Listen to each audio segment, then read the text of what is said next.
think especially at my stage in life, my point in my career, when I walk into a grocery store or when I walk into Walmart and kids see me, they run to me because they want to interact with me. We Yeah, have relationships. When they come in the office, I right. talk to them, I speak to them. That's really gratifying. And sometimes I've had a hard day, a hard night, and I get behind somebody in a line and they go, "Look, you've had a hard day today. Why don't you go ahead of me?" That's really kind. I just feel to be able to look at this one thing. We in 2019 were declared a vaccine champion by the CDC, the only practice in Alabama to ever get that. And we did that because our HPV vaccination rate, success rate was 80%. How did you get to 80%?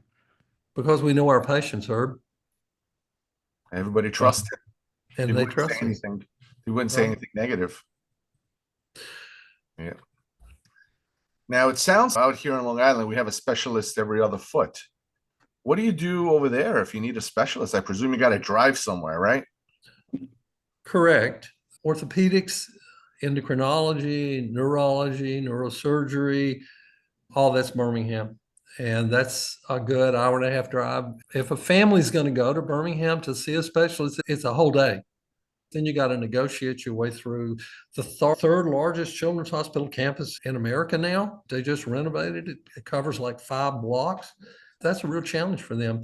Children's Alabama 6 years ago launched a Project Echo in the area of behavioral pediatrics.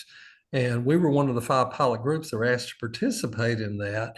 And as a consequence, that our acronym stands for Pediatric Access to Telehealth Services. So we're a spot where if we find mental health cases that are way beyond us, they can actually come to our office and sit down and have counseling there and do telehealth there, which has been a real game changer. We've really been able to increase our service area because families can get to us when they can't get to a large center. So that's beyond Project Echo, right? Project Echo is an adult learning model where they teach you basic skills, but you're limited by resources. Taking care of type 1 diabetic, a small practice only has a handful of them. So you don't see a lot. You don't have the nurse educator. You don't have the nutritionist. You don't have the psychologist that deals with chronic disease management and how it affects the mother and the child, because you need numbers to be able to run that. So Birmingham's gone beyond and great. Beyond that, they Well, provide you with that in your office for, the type 1 diabetics, the insulin dependent ones, they're all go to Birmingham. They're all managed out of endocrine in Birmingham. No yeah. pediatrician in Alabama manages a type 1 diabetic. Type 2 diabetics, though, which are in some ways just as challenging because they usually have a weight issue as well. And all those services could be helpful, but they're not available.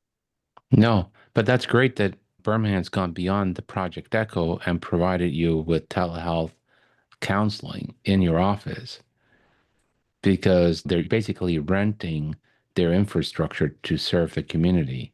And that's a wonderful model. That's really a very wonderful model. I don't think many places are doing it other than Intermountain Health out in Utah. They do that too. We don't get compensated for providing the site. There's no compensation for that, but we're helping our patients. That's compensation enough, right?